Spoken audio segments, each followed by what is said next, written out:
Prime minister হয়ে গেলেই যে কেউ কিছু বলবে না তা না। হাসিনাকেও মানুষ গালি দিছে, খালেদার সময় যারা ছিল খালেদাকেও গালি দিছে, এখন এই সময় এসে আমরা যারা আমরাও গালি খাচ্ছি। আলটিমেটলি একটা পুরুষ ওই গালিটা খায় না যেটা আমরা খাই। ক্ষমতা হাসিলের একটা দরজা পর্যন্ত চলে আসলে আসলে আপনি মনে রাখবেন না কি আপনার সহযোদ্ধা বা কি আপনার পাশে ছিল। আপনি একটা মেয়েকে হেনস্থা করবেন শুধু একটা বিষয়, তাকে বিছানা পর্যন্ত নেই। যে একটা নারীকে আপনি খুব সহজেই কাপড় খুলে হেনস্থা করতে পারবেন, কিন্তু একটা পুরুষকে সেটা স্বীকার করতে হয় না। আমি এখন তাদেরকে এক কথায় নব্য ফ্যাসিস্ট বলতে চাই। সব সাপের বিষই এক। গতকাল থেকে একটা ছবি সোশ্যাল মিডিয়াতে খুবই ভাইরাল, যেখানে একজন রুবাইয়া ইয়াসমিন নামে একজন মেয়ের মদ্য এবং ধূমপান করা ছবির সাথে আমার একটি ছবি অ্যাড করে আমাকে সোশ্যাল মিডিয়াতে নানা প্রকার হেনস্থা এবং নানা প্রকার মানসিক কষ্টের মধ্যে আসলে রাখা হয়েছে, যেটাকে আসলে বলা যায়।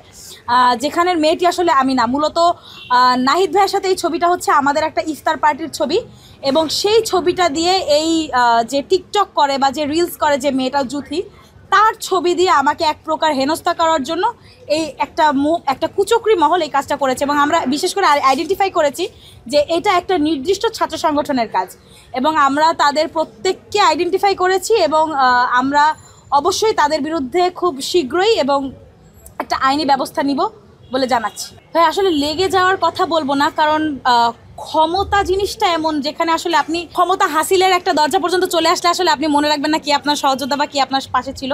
তো তাদের ক্ষেত্রেও সেম, তাদের ক্ষেত্রে আমি তাই বলবো যে তারা এখন নিজেদেরকে সর্বক্ষমতার অধিকারী মনে করছে, বা তারা নিজেদেরকে আসন্ন ক্ষমতাসীন মনে করছে হয়তো, বা তাই এই জন্যই তাদের এই ধরনের কাজকর্ম আমরা আসলে দেখতে পাচ্ছি। এবং তারা যে কাজগুলো করছে, আমরা বললাম যে আমাদের বিরুদ্ধে চলে যাচ্ছে বা আমাদের জন্য লেগে যাচ্ছে, তো এইটাই হবে যে তাদের আসলে ক্ষমতার লোভ এবং ক্ষমতার অপব্যবহার, যেটাকে আমরা বলে থাকি সবসময়, আমরা ফ্যাসিস্ট আমলে বলে আসছি যে ক্ষমতার অপব্যবহার এবং পাওয়ার প্র্যাকটিস, তারা মূলত তাই করছে। আমরা জুলাই যারাই আসলে রাস্তায় নেমেছি, আমরা আসলে নারী পুরুষ দেখে নামি নাই, আমরা নারী পুরুষ সমন্বয়ে নেমেছি, এবং আমাদের সাথে অনেক কর্মজীবীরাও ছিল। ব্যাপারটা হচ্ছে যে মানুষ নারীদেরকে নারীর রাজনৈতিকভাবে বা নারীর ক্ষমতায়নটাকে একসেপ্ট করতে পারে না, এটা হচ্ছে সবচেয়ে বড় সমস্যা। এবং আমাদের এই পুরুষতান্ত্রিক সমাজে নারীর ক্ষমতায়নটা নেওয়া বা তার থেকে ক্যালিবার্ড কেউ একজন, আবার তাও একজন নারী, এইটা একসেপ্ট করা তাদের মেইল ইগোর জন্য অনেক অ্যাটাকিং একটা বিষয়। মূলত এই জায়গা থেকে আসলে নারীকে তারা আসলে এই ধরনের হেনস্থার শিকার করে। মন্ত্রীকেও আসলে অনেক হেনস্থার শিকার হতে হয়েছে সোশ্যাল মিডিয়াতে, যেটা সাক্ষী আপনারাও।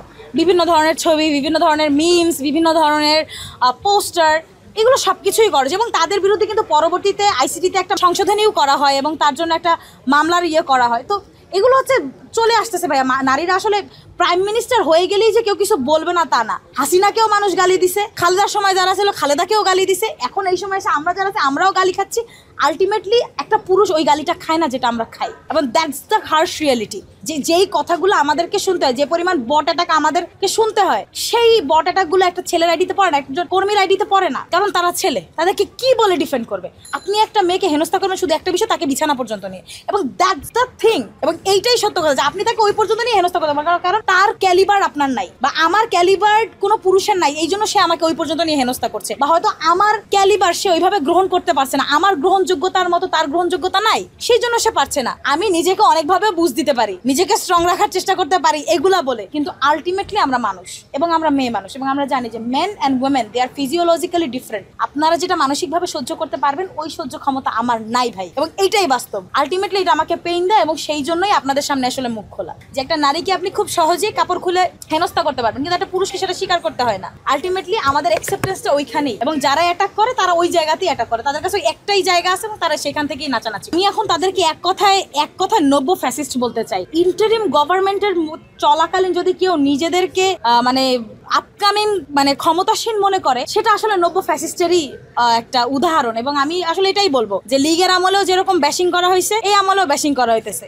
সব সাপের বিষই এক, সব সাপের সেম বিষ। তো আমি আসলে তাদেরকে নতুন করে বলবো না যে তারা খুব মানবদরদী, এবং তাদেরকে মানবতার ফেরিওয়ালাও বলবো না, কারণ তারা যেই কাজ করছে এটা চরম পর্যায়ে জঘন্য কাজ করেছে, এবং তারা যে পাওয়ার প্র্যাকটিসটা করছে দ্যাটস টোটালি রং। তারা এবং যে ওয়েতে তারা পাওয়ার প্র্যাকটিসটা করছে। হ্যাঁ, আমি আমার সংগঠনের সাথে কথা বলে এবং সংগঠনের উপদেষ্টাদের সাথে কথা বলে আমরা খুব শীঘ্রই আইনি ব্যবস্থা নিব।